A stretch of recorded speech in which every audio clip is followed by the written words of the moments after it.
Welcome, सत श्री अकाल, आदाब, नमस्कार। आप सबका स्वागत है खेल खेल में के इस नए एपिसोड में। मैं हूं आपका होस्ट और दोस्त सिद्धार्थ महान। क्यों देखें आप ये शो या कोई भी स्पोर्ट्स प्रोग्राम क्यों देखें जब आप मैच देख ही चुके हैं, लाइव एक्शन का मजा ले ही चुके हैं और स्कोर भी आपके मोबाइल पर मौजूद है। इसीलिए क्योंकि हम आपको सिर्फ खबर नहीं, इन डेप्थ एनालिसिस देते हैं।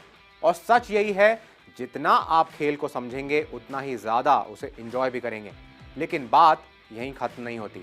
भारत रत्न और क्रिकेट लेजेंड सचिन तेंदुलकर ने सही कहा है कि हमें स्पोर्ट्स लविंग नेशन नहीं, स्पोर्ट्स प्लेइंग नेशन बनना है। इसीलिए मैं फिर दोहराऊंगा, अपने बच्चों को ये शो ज़रूर दिखाइए, उन्हें खेल से जोड़िए, क्योंकि खेल उन्हें फोकस सिखाता है, डिसिप्लिन सिखाता है और अपने पैशन के प्रति ईमानदार बनाता है। और यही सोच आगे चलकर नेशन बिल्डिंग की नींव बनती है। आज के इस तेजी से बदलते वर्ल्ड सिनेरियो में हमें एक मजबूत, आत्मनिर्भर और सकारात्मक राष्ट्र बनाना है और खेल इसमें एक बेहद ताकतवर माध्यम है। इसी सोच के साथ चलिए शुरुआत करते हैं इस हफ्ते की टॉप स्पोर्ट्स स्टोरीज के साथ। आज के शो में हम बात करेंगे भारतीय क्रिकेट टीम की बढ़ती इंजरी चिंताओं की, बांग्लादेश क्रिकेट के संकट की, भारत में चल रहे बैडमिंटन एक्शन की और जाहिर है विमेंस प्रीमियर लीग के रोमांच की भी। तो बिना किसी देरी के चलते हैं आज के शो की ओर। आप देख रहे हैं खेल खेल में विद सिद्धार्थ महान। भारत और न्यूजीलैंड के बीच 3 मैचों की वनडे सीरीज अब बेहद रोमांचक दौर में पहुंच चुकी है। वडोदरा में खेले गए पहले मुकाबले में भारत ने जीत के साथ सीरीज की शानदार शुरुआत करी, लेकिन दूसरे वनडे में कीवी टीम ने दमदार वापसी करते हुए सीरीज को बराबरी पर ला खड़ा कर दिया। अब नजरें इंदौर में होने वाले तीसरे और निर्णायक मुकाबले पर टिकी हैं, जहां दोनों टीमें सीरीज जीतने के इरादे से मैदान में उतरेंगी।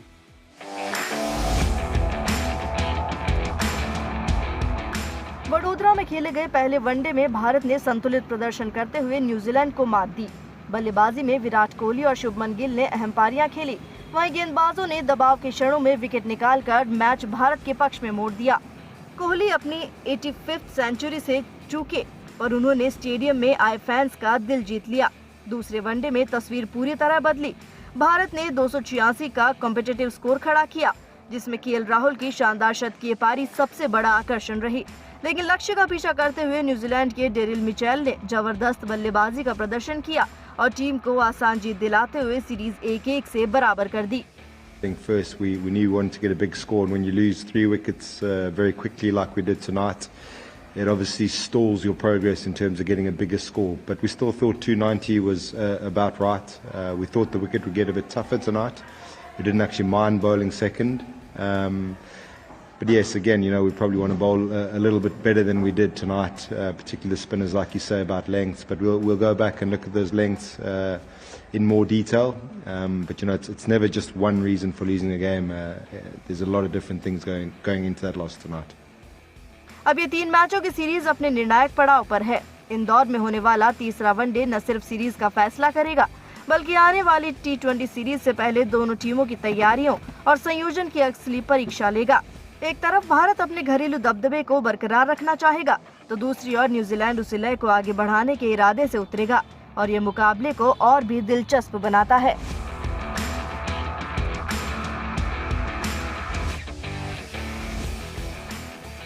और बड़ी खबर, श्रेयस अय्यर T20 अंतर्राष्ट्रीय टीम में फिर वापसी कर चुके हैं। टीम इंडिया ने न्यूजीलैंड के खिलाफ T20 सीरीज के लिए अय्यर को पहले 3 मैचों के स्क्वाड में शामिल किया है। तिलक वर्मा की चोट के चलते उनके स्थान पर उन्हें मौका मिला है, लेकिन इसी के साथ एक और अपडेट ने टीम के संतुलन पर सवाल भी खड़े कर दिए हैं। ऑलराउंडर वाशिंगटन सुंदर इस सीरीज से बाहर हो गए हैं। पहले वनडे में गेंदबाजी करते समय सुंदर को लोअर रिब्स हिस्से में तीव्र दर्द महसूस हुआ। बाद में कराए गए स्कैन और विशेषज्ञ सलाह के बाद उन्हें साइड स्ट्रेन डायग्नोस्ट किया गया है और आराम के साथ साथ BCCI सेंटर ऑफ एक्सीलेंस में रिहैब के लिए रिपोर्ट करने को भी कहा गया है। सुंदर की रिकवरी के बीच सिलेक्शन कमेटी ने उनके स्थान पर रवि बिश्नोई को T20I स्क्वाड में शामिल किया है, जो टीम में स्पिन संतुलन को सुनिश्चित करेगा। तो जहां एक और श्रेयस अय्यर की वापसी टीम को अनुभवी बल्लेबाजी विकल्प देती है, वहीं दूसरी ओर सुंदर का बाहर होना टीम मैनेजमेंट के लिए चुनौती बन गया है।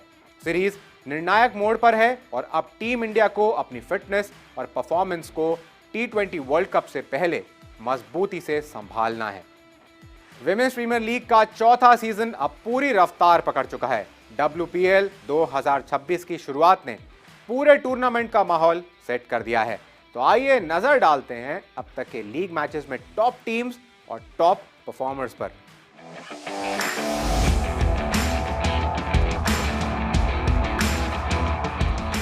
विमेंस प्रीमियर लीग 2026 का सीजन तेजी से बढ़ रहा है। पॉइंट्स टेबल में फिलहाल रॉयल चैलेंजर्स बेंगलुरु सबसे ऊपर है, जबकि मुंबई इंडियंस वुमेन और गुजरात जायंट्स भी मजबूत प्रदर्शन के साथ लगातार चुनौती पेश कर रही हैं। इस सीजन में कई बड़े नामों ने अपनी मौजूदगी दर्ज कराई है। मुंबई इंडियंस के कप्तान हरमनप्रीत कौर ने गुजरात के खिलाफ 71 रन की यादगार पारी खेलते हुए टीम को रिकॉर्ड 7 विकेट की चेज में जीत दिलाई और WPL इतिहास में 1000 रन पूरे करने वाली पहली भारतीय बल्लेबाज बन गई। 3 stages throughout the game we've got quality players who can win, like, you know, a power play, or they can win the middle over, or they can win at the death. So yeah, it's working out the right combination and what that looks like for sure. RCB की नाडीन de Klerk ने भी all-round प्रदर्शन से सबका ध्यान खींचा। बल्लेबाजी और गेंदबाजी दोनों विभागों में उनका योगदान RCB की मजबूत शुरुआत की बड़ी वजह रहा। रन बनाने वालों की सूची में हरमनप्रीत कौर, लिजेल ली और सोफी डिवाइन लगातार बड़े स्कोर के साथ आगे चल रही हैं। तो वहीं गेंदबाजी दिल्ली कैपिटल्स की नंदिनी शर्मा ने सबसे ज्यादा विकेट लेकर पर्पल कैप की रेस में बढ़त बनाई है। इस सीजन के खास पलों में यूपी वॉरियर्स की मुंबई के खिलाफ शानदार रन चेज और हरलीन देओल जैसे युवा खिलाड़ियों के मैच जिताऊ प्रदर्शन भी शामिल हैं, जिन्होंने WPL को और भी ज्यादा कम्पिटिटिव बना दिया है।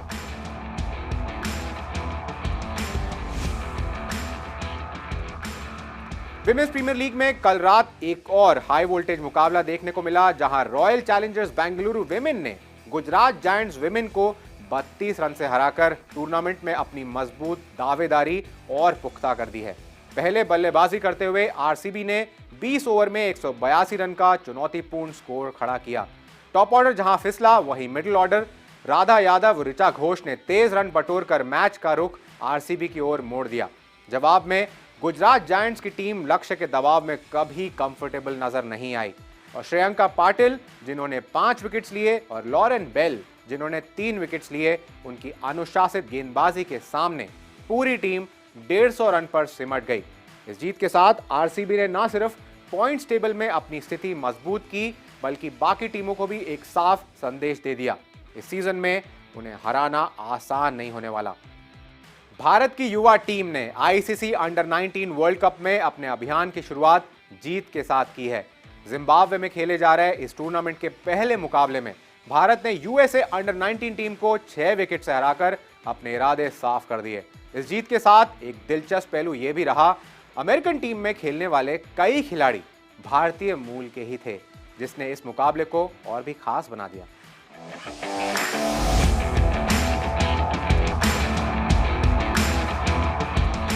भारत अंडर 19 टीम ने अपने पहले मैच में शानदार प्रदर्शन किया।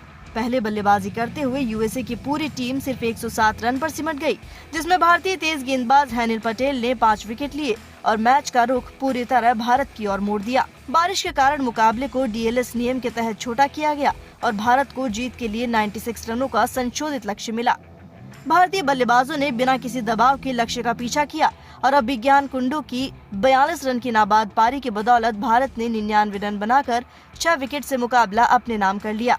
इस मैच की एक खास बात ये भी रही कि USA टीम में शामिल कई खिलाड़ी भारतीय मूल के थे, जो भारत में घरेलू क्रिकेट से जुड़े हैं या भारतीय क्रिकेट सिस्टम से प्रशिक्षित हुए हैं। अब भारतीय टीम की निगाहें अगले मुकाबले पर है, जहां उन्हें बांग्लादेश अंडर 19 से भिड़ना है और लक्ष्य साफ है, जीत की लय बरकरार रखते हुए टूर्नामेंट में अपने दावेदारी और मजबूत करना। और बांग्लादेश क्रिकेट से ही जुड़ी हुई एक और बड़ी हलचल चल रही है, जहां हालात तेजी से बिगड़ते नजर आ रहे हैं। इस पूरे विवाद की शुरुआत हुई जब स्टार तेज गेंदबाज मुस्तफिजुर रहमान को IPL 2026 में कोलकाता नाइट राइडर्स से रिलीज कर दिया गया। ये फैसला BCCI के निर्देश पर लिया गया, जिसके बाद बांग्लादेश क्रिकेट बोर्ड और उनके खिलाड़ियों के बीच तनाव खुलकर सामने आ गया। मामला तब और गंभीर हो गया जब बीसीबी के एक वरिष्ठ अधिकारी की टिप्पणियों ने आग में घी डाल दिया। पूर्व कप्तान तमीम इकबाल पर की गई विवादित टिप्पणी से खिलाड़ी भड़क उठे और विरोध तेज हो गया। नतीजा ये रहा कि बांग्लादेश प्रीमियर लीग के मैचों का खिलाड़ियों ने बहिष्कार कर दिया और लीग को अस्थायी रूप से रोकना पड़ा। हालांकि बाद में बोर्ड ने संबंधित अधिकारी को पद से हटाया, लेकिन खिलाड़ियों की मांग अब भी साफ है, पब्लिक अपॉलॉजी और जवाबदेही। ये संकट अब सिर्फ एक आंतरिक विवाद नहीं रहा है, बल्कि इसका असर बांग्लादेश क्रिकेट की साख और आने वाले T20 वर्ल्ड कप पर भी पड़ता दिख रहा है। इंडिया ओपन बैडमिंटन 2026 इस वक्त सिर्फ मुकाबलों की वजह से ही नहीं, बल्कि खिलाड़ियों द्वारा उठाए गए सुविधाओं और आयोजन से जुड़े सवालों को लेकर भी चर्चा में है। लेकिन इन तमाम बहसों के बीच अगर किसी चीज ने फैंस का ध्यान बांधे रखा है तो वो है कोर्ट पर भारतीय खिलाड़ियों का प्रदर्शन। तो आइए नजर डालते हैं इंडिया ओपन में अब तक खेले गए मुकाबलों और भारतीय शटलर्स के सफर पर।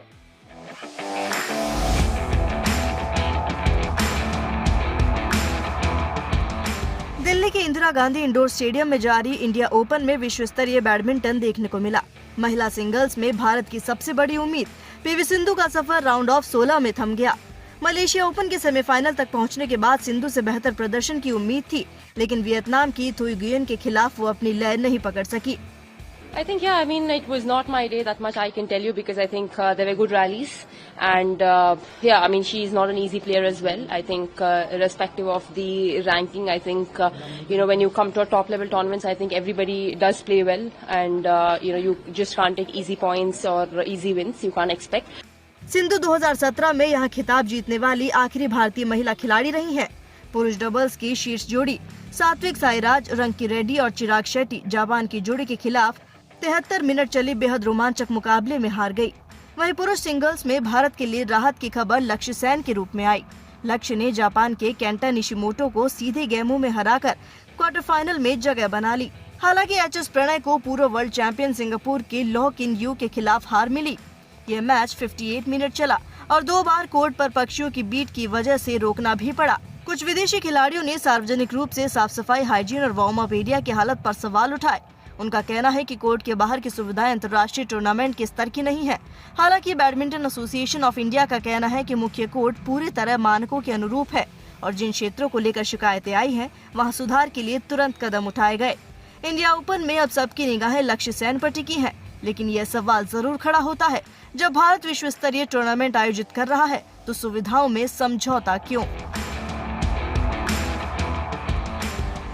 शो खत्म करने से पहले याद दिलाता हूं आपको वो तारीख भारतीय क्रिकेट में हमेशा एक जोश भरती रहेगी।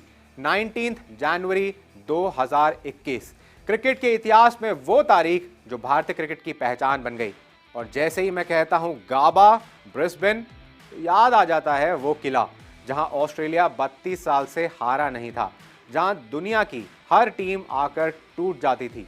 लेकिन उस दिन टीम इंडिया किसी रिकॉर्ड को तोड़ने नहीं, इतिहास रचने उतरी थी। सीरीज का आखिरी टेस्ट, स्कोर लाइन 1-1। चौथी पारी में 328 रनों का असंभव सा लक्ष्य, सामने PAT Cummins, Mitchell Starc, Josh Hazlewood और नेथन लायन जैसे दिग्गज। और टीम इंडिया की हालत, कोई विराट कोहली नहीं, कोई बुमराह नहीं, कोई शामी नहीं, और टीम चोटों से जूझ रही थी। फिर भी जिसे लोग बी टीम कह रहे थे, उस टीम ने करिश्मा कर दिया।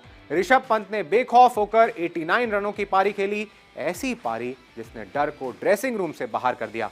चेतेश्वर पुजारा, जिन्होंने लगभग 12 बॉडी ब्लोज झेले, 5 घंटे तक क्रीज पर डटे रहे और ऑस्ट्रेलियाई गेंदबाजों की हिम्मत तोड़ दी। इससे पहले मोहम्मद सिराज ने अपने सिर्फ तीसरे टेस्ट में 5 विकेट लेकर ऑस्ट्रेलियाई बल्लेबाजी को हिला दिया था। एक ऐसा गेंदबाज जो कुछ महीने पहले तक नस्लीय टिप्पणियों से जूझ रहा था और अब इतिहास लिख रहा था। ये जीत थी हौसले की, टीम वर्क की और उस विश्वास की जो कहता है असंभव कुछ नहीं। तो बताइए, जब भी गाबा का नाम आता है क्या आज भी दिल जोर से नहीं धड़कता? उम्मीद है आपको आज का शो पसंद आया होगा। अगले हफ्ते हम आपसे फिर मिलेंगे। तब तक के लिए आपसे इजाजत लेता हूं। अपना ख्याल रखिए, मुस्कुराते रहिए और देखते रहिए खेल खेल में विद सिद्धार्थ महान।